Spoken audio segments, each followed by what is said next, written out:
తిరుపతిలో వేగా jewellers exhibition and sale. హిరణ్య bridal collection grand launch July 4th, 5th, Hotel Kansas, Tirupati.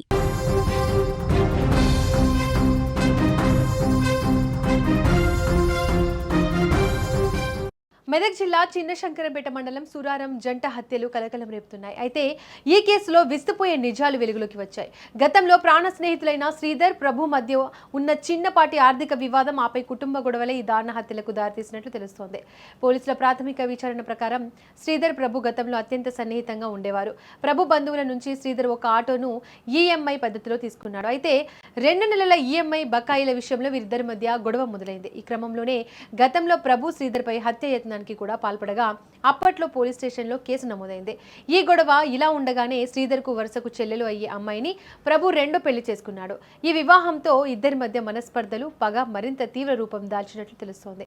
అయితే ఈ వివాదాలను పరిష్కరించుకోవడానికి నిన్న ఇద్దరు ఒకే చోట కలుసుకొని మాట్లాడుకుందామని నిర్ణయించుకున్నారు. ఇందుకోసం ఒకరికొకరు లొకేషన్లు షేర్ చేసుకున్నారు.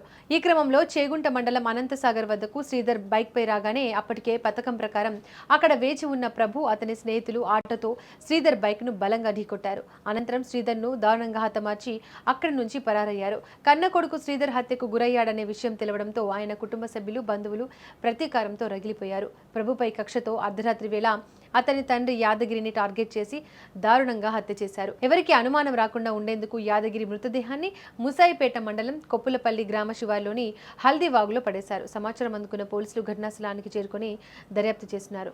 శ్రీధర్ మృతదేహాన్ని పోస్టుమార్టం నిమిత్తం తూప్రాన్ ప్రభుత్వ ఆసుపత్రికి తరలించగా హల్దీవాగు నుంచి వెలికి తీసిన యాదగిరి మృతదేహాన్ని నర్సాపూర్ ఏరియా ఆసుపత్రికి తరలించారు. ఈ జంట హత్యల నేపథ్యంలో సురారం గ్రామంలో మళ్లీ ఎలాంటి అవాంఛనీయ ఘటనలు జరగకుండా తూప్రాన్ డీఎస్పీ నరేందర్ గౌడ్ ఆధ్వర్యంలో భారీగా పోలీస్ పికెటింగ్ ఏర్పాటు చేసి పరిస్థితిని నిరంతరం పర్యవేక్షిస్తున్నారు.